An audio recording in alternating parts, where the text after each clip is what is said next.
This is from Jo Hansen, a very good friend of Gerald's. I did not know Gerald Troy when he was a child, or even as a young man. Like most of us at Gethsemane Church, we met Gerald when he and his wife Pam and their beautiful daughter Shana accepted our invitation to come and see. In September of 2001, Gethsemane opened our church, inviting our neighbors or passerby to stop and visit with us and enjoy the games, the camaraderie, and the food that we had provided. Troy, he asked we call him Troy, and his family began attending church services, and it soon became apparent they were one of us. Pam, although still working, joined in the activities of church.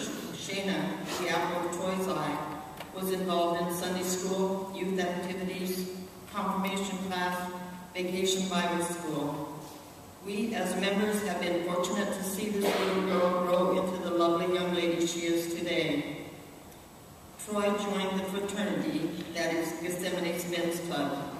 Soon he was cooking the best scrambled eggs you ever tasted when the men had their annual prayer breakfast for the congregation. I believe the main attraction for Troy was our choir. At that time we had Jim Jordan as our choir director, and he was simply marvelous. Troy and Jim soon were great buddies. Andy Anthony, Glenn and Peggy Courtney, Kathy Sinclair, and Troy made up the tenor section of our choir. Troy began having some health issues in spite of not feeling very well. He continued to be as active as possible. There came a time when he was too weak to make church, and he was sorely missed. When this man walked into church, he always brought a smile and happiness into my heart. When he was able to attend, you could just feel how happy we all were to see that smile and hear his laugh. He seemed to have a few months this last spring and summer, feeling much stronger. He was so thrilled to be going home to Dayton for his 50th reunion. We helped him get his suit fitted as he had lost a lot of weight. I'm sure he was outstanding at the reunion. I know our Lord has greeted him with open arms, and he is sitting in the front row of the heavenly choir. I feel I am so blessed for having known this wonderful man. The love continues. And now, briefly from me. He came into our lives into 2001, and I was serving ice cream in the parish hall. He had a beautiful daughter with the deepest brown eyes I had ever seen. Two strangers we were, and started joking with one another right away. And on the very next day, he claimed us as his own. He, Pam, and Shana became part of our church family. Gerald joined our choir, and because he was a tenor, fit right in with all. He and I would always get in trouble with Jim, our music director, because he would say we were singing melody, so would bring us down to sit right in front of him and sing the tenor part until we got it right.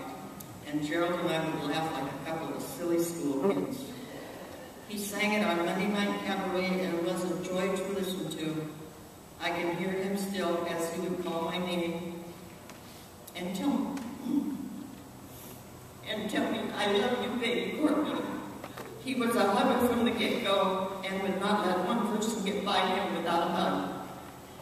I do believe we all thought we were his favorite, but I know in my heart he had no favorite. We were all of his favorites. When he joined the men's club, it was the highlight of the club's gatherings because he always supplied hats to all at Christmas time, and his cooking of the eggs at the prayer breakfast. He was always calling me aside after church to tell me a story about an adventure he had always with that cute little chuckle. He was a man with many faces, a glorious smile that would light up a room, a coy look that would endure us all, but sometimes a frown that would tell us that something was wrong. But most of the time, laughter, and that is what I will hold in my heart forever.